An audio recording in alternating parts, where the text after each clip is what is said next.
Yeah.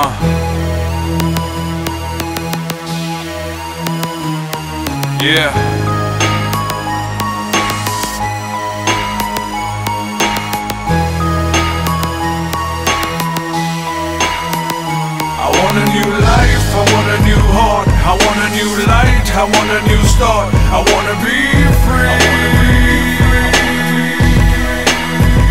I want a new life, I want a new heart, I want a new light, I want a new start, I wanna be free. Yo, people think they know me, homie, but they really don't. They don't know the full story that I really hold. Never really seen the darkness in me exposed. The hidden secrets in my heart I've been keeping close. The anger I conceal, let it boil and cry.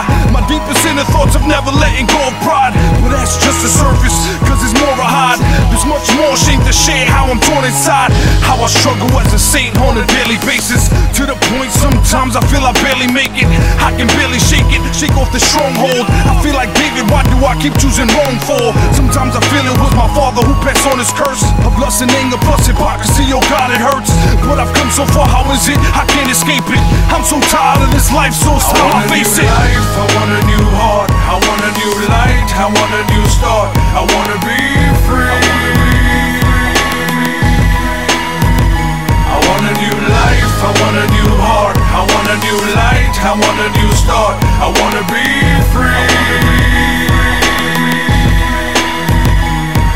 Yo, so now I'm standing firm, and I'm so determined. This time I definitely overcome, I'm surely certain. I'm on the verge, almost dead, but I know I'm swerving. Lord, how long will I continue to hold on this burden? Why? I feel I live the life of Mr. Brooks. I'm infected with a sickness, can't be seen in looks. It's worse than AIDS, worse than cancer, so it leaves me shook. How could I now present the cure offered in this book? My wife has sit me down and questioned me emphatically, but she can never fathom how deep is my tragedy.